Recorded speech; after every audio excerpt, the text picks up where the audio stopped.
அனைவருக்கும் மகிழ் வணக்கம். வெல்கம் டு அடார் பர்சன் தமிழ். நான் Kishore GS faculty. RRB NTPC exam கிராஜுவேட்டாக இருக்கட்டும் அண்டர் கிராஜுவேட்டாக இருக்கட்டும் அப்ளை பண்ணிவிட்டு சூப்பராக படிக்க ஸ்டார்ட் பண்ணியிருப்பீங்க. அண்ட் படிக்கிறத இன்னும் கொஞ்சம் தீவிரப்படுத்த வேண்டிய நேரம் வந்துருச்சு அப்படின்னு நமக்கு சொல்லலாம். ஏன்னா எக்ஸாம் டேட்ஸ் வரிசையாக அனௌன்ஸ் பண்ணியிருந்தாங்க. ஏஎல்பி செக்ஷன் கண்ட்ரோலரு டெக்னீஷியன்னு 2026 பிப்ரவரி மார்ச்சுக்குள்ளே இந்த எக்ஸாம்லாம் கண்டக்ட் பண்ணுற மாதிரி. அப்போ அதுக்கு அடுத்ததாக என்டிபிசியோடது மட்டும்தான் இருக்குதுன்னு சொல்லலாம். ஸோ கூடிய சீக்கிரம் அதுவுமே அப்பயே சொல்லிடுவாங்கன்னு நினச்சோம். பட் கொஞ்சம் டிலே ஆகுது. கூடிய சீக்கிரம் எதிர்பார்க்கலாம். ஸோ இப்போ இந்த வீடியோ எதுக்காக அப்படின்னா, சார் நான் அப்ளை பண்ணிவிட்டு படிக்கலாமா வேணாமான்னு யோசிச்சுட்டு இருந்தேன். எல்லாருமே எக்ஸாம் டேட் தள்ளி போகுதுன்னு சொல்லிட்டு இருந்தாங்க. நானுமே உண்மையாக அப்படி தான் நினச்சோம். நம்ம டீம்லேயுமே ஜூன் ஜூலை தாண்டிடலாம். ஸோ அப்போது கொஞ்சம் ஸ்டார்ட் பண்ணுறதுக்கு டிலே பண்ணால் கூட மேபி நம்ம வேறு ஏதாவது ஒரு முக்கியமான ஒர்க்கில் என்கேஜாக இருந்துட்டு டிலே பண்ணால் கூட ஸ்டார்ட் பண்ணிட முடியும்னு நினச்சிருந்தாலும் இப்போது அதுக்கு டைம் இல்லை. இப்போ நம்ம ஸ்டார்ட் பண்ணியே ஆகணும். ஸோ நமக்கு டிலே பண்ணுறதுக்கு வாய்ப்பே கிடையாது.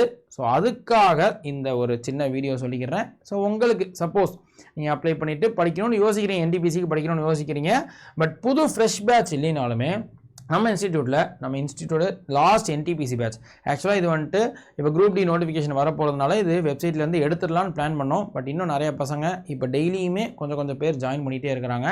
ரீசன், இந்த கோர்ஸுக்கு அடுத்து புது கோர்ஸ் லான்ச் பண்ணால் அது நமக்கு எக்ஸாம் டேட்டுக்கு வரைக்குமே நமக்கு போயிட வாய்ப்பு இருக்குது. ஸோ அப்போது உங்களுக்கு இந்த பேட்ச் கரெக்டாக இருக்கும். என்டிபிசி சென்ட்ரல் எக்ஸ்பிரஸ் 3.0 நம்ம ஆல்ரெடி கிளாஸஸ் ஸ்டார்ட் பண்ணதுனால ஒரு சில கிளாஸஸ் நம்ம ஸ்டார்ட் பண்ணதுலேருந்து இந்த ஒரு 20 நாள் வரைக்கும் இருக்கக்கூடிய கிளாஸஸ் நீங்கள் ரெக்கார்டாக பார்த்துக்கணும்.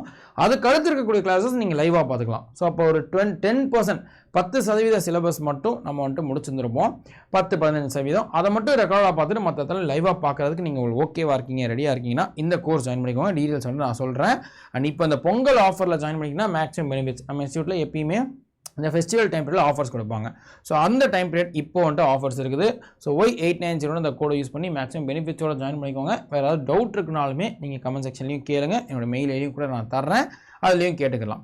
இப்போ எக்ஸ்பெக்டட் டேட், எக்ஸாம் டேட் நம்ம கொஞ்ச நேரத்துக்கு முன்னாடி சொன்ன மாதிரி ஸோ இந்த பிப்ரவரி மார்ச் மாதத்துக்குள்ளேயே என்டிபிசிக்கு முன்னாடி வந்த நோட்டிஃபிகேஷன் எல்லா எக்ஸாமையும் கண்டக்ட் பண்ணி முடிக்கிறதா சொல்லிட்டாங்க. அஃபீஷியலாக வந்திருக்குது. ஸோ இது கெஸ்ட்லாம் கிடையாது, அஃபீஷியல் டேட்ஸ் அனௌன்ஸ் பண்ணிக்கிறாங்க. ரயில்வேஸை பொறுத்த வரைக்கும் அவங்க அஃபீஷியலாக சொல்லி சம்டைம்ஸ் அது டிஸ்டர்ப்ட் ஆகும். சம்டைம்ஸ் நிறைய நேரம் அந்த டேட்லேருந்து தள்ளி தான் போட்டிருப்பாங்க. ஸோ அது வேறு கதை. ஸோ அதை போகணும். ஆனால் இப்போ வரைக்கும் அஃபீஷியலாக நமக்கு பிப்ரவரி மார்ச்சில் ஏஎல்பி செக்ஷன் கண்ட்ரோலரு டெக்னீஷியன்ஸாக இருக்கட்டும், அதே பேராமெடிக்கலாக இருக்கட்டும், இந்த மாதிரி எல்லா எக்ஸாம்ஸையுமே கண்டக்ட் பண்ணுறதா நமக்கு சொல்லிட்டாங்க. ஸோ அஃபீஷியலாக மார்ச் 15 மார்ச் பாதி வரைக்கும் எக்ஸாம் நடக்குது. அப்போ அதுக்கு அடுத்தபடியாக வந்த நோட்டிஃபிகேஷன்ஸில் இந்த என்டிபிசி நோட்டிஃபிகேஷன் தான் நமக்கு வரக்கூடதாக இருக்குதுன்னு சொல்லலாம். அப்போ நம்மளுடைய கெஸ் படி மறுபடியும் இது அஃபீஷியல் இல்லை. இந்த என்டிபிசி எக்ஸாமோட டேட் கெஸ் பண்ணுறது. மற்ற எக்ஸாம் டேட் எல்லாமே அஃபீஷியலாக சொல்லிட்டாங்க.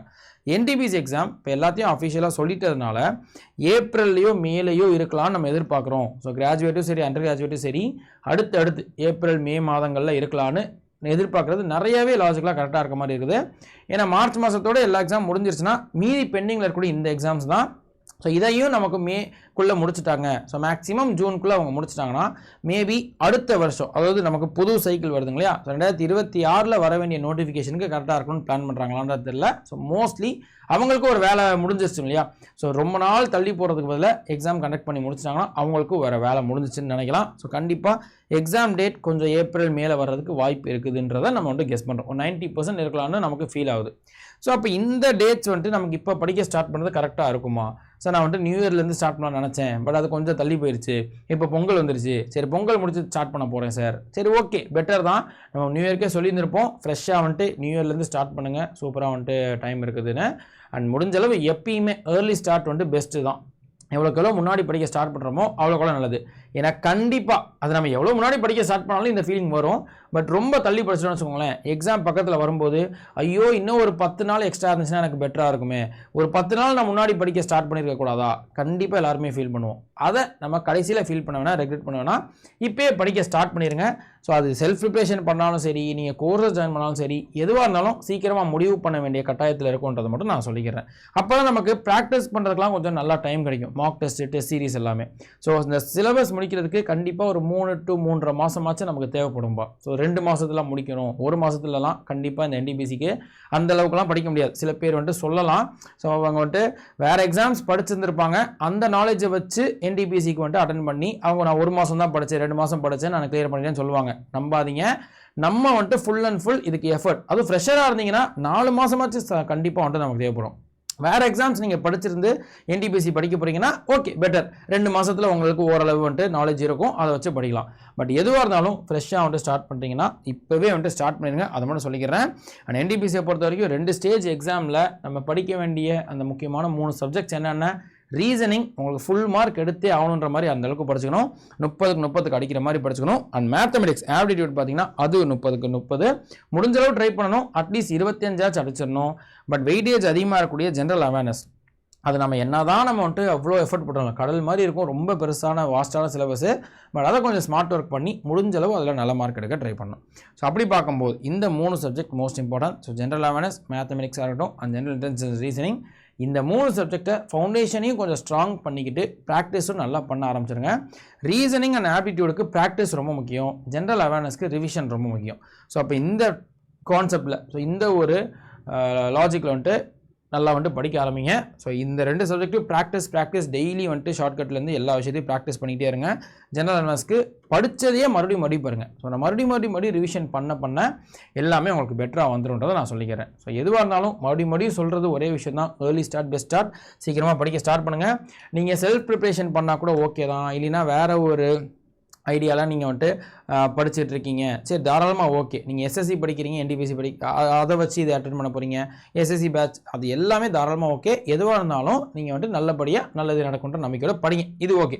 இல்லை சார், ஆனால் இப்போ நீங்கள் சொன்ன மாதிரி ஆர்கனைஸ்டாக கிளாஸஸ் இருந்தால் எனக்கு பெட்டராக இருக்கும்னு நினச்சிங்கன்னா, ஸோ இது வந்துட்டு ஆல்ரெடி நம்ம லான்ச் பண்ண ஒரு பேட்ச்ன்றதுனால தான் நான் ரொம்ப கம்பல் பண்ணலை.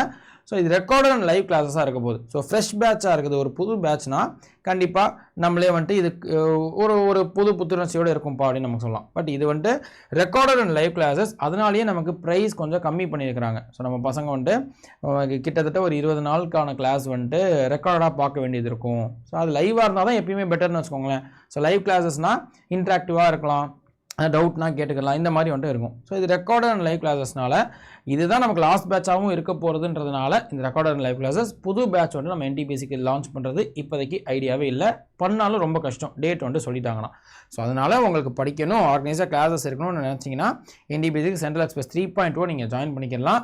ஸோ இதை நீங்கள் ஜாயின் பண்ணதுமே ரொம்ப ஈஸி தான். கீழே வந்துட்டு நமக்கு டிஸ்கிரிப்ஷனில் ஆப் லிங்க் இருக்கும், இல்லை வெப்சைட்லேயோ அதில் நீங்கள் கிளிக் பண்ணி ஜாயின் பண்ணுறது, நீங்கள் ஆஃபரோடையும் ஜாயின் பண்ணிக்க முடியுன்றதை நான் சொல்லிக்கிறேன். ஸோ அப்போ எதுவாக இருந்தாலுமே நீங்கள் வந்துட்டு ஆஃபரோட ஜாயின் பண்ணுறதுக்கு Y890 இந்த கோடை யூஸ் பண்ணிக்கும் போது மேக்ஸிமம் பெனிஃபிட்ஸ் இருக்கும். ஸோ செக் பண்ணி பாருங்கள். நான் டிஸ்கிரிப்ஷன்லேயும் இல்லை கமெண்ட்டில் கூட இந்த பேட்ச் லிங்க்கை வந்துட்டு நான் போஸ்ட் பண்ணுறேன். ஸோ இப்போ படிக்க ஸ்டார்ட் பண்ணுறதுனாலேயே அது எவ்வளோக்கு எவ்வளோ ஏர்லியராக ஸ்டார்ட் பண்ணீங்களோ அவ்வளோக்கு நல்லது. ஸோ நீங்கள் பேட்ச் ஜாயின் பண்ண உடனே ஒரு சில கிளாஸஸ் வந்து பார்க்க முடியும். So live classes study plan வந்து டவுன்லோட் பண்ணி வச்சுக்கோங்க. லைவ் கிளாஸஸ் வந்துட்டு எந்த டைமில் எந்த ஸ்டாஃப் என்ன சப்ஜெக்ட் எடுப்பாங்கன்றது நமக்கு சொல்லியிருப்பாங்க. பட் அது எதெல்லாம் சப்ஜெக்ட் முடிஞ்சிருக்கோ அது எல்லாத்தையும் நீங்கள் இப்போ உடனே வந்துட்டு வீடியோ பார்க்க ஸ்டார்ட் பண்ணிடுங்க. ஒரு நாளைக்கு 3 வீடியோ கூட பார்த்து அது எல்லாத்தையும் சிலபஸை முடிச்சு வச்சுக்கிட்டிங்கன்னா ரொம்பவே நல்லதுன்றதை நான் சொல்லிக்கிறேன். ஸோ இதான் இன்ஃபர்மேஷன். ஸோ வேறு யாருக்காவது இந்த இன்ஃபர்மேஷன் யூஸ்ஃபுல்லாக இருந்துச்சுன்னா அவங்களுக்கு ஷேர் பண்ணிடுங்க. ஸோ என்டிபிசி படிக்க யோசிக்கிறாங்க அவங்களுக்கு ஒரு விஷயம் சொல்லிடுங்க, எக்ஸாம் டேட் நம்ம முன்னாடி எதிர்பார்த்த மாதிரி ரொம்ப நாள் தள்ளி வரப்போகிறதில்ல, கூடிய சீக்கிரம் வர்றதுக்கு வாய்ப்பு இருக்குது. ஸோ அதனால் இப்போலேருந்தே படிக்க ஸ்டார்ட் பண்ணிடுங்கன்றதை நான் சொல்லிடுறேன். ஓகே, நெக்ஸ்ட் வீடியோவில் வேறு ஒரு கண்டென்ட்டில் பார்ப்போம். அன்டில் தென் நன்றி, வணக்கம்ப்பா.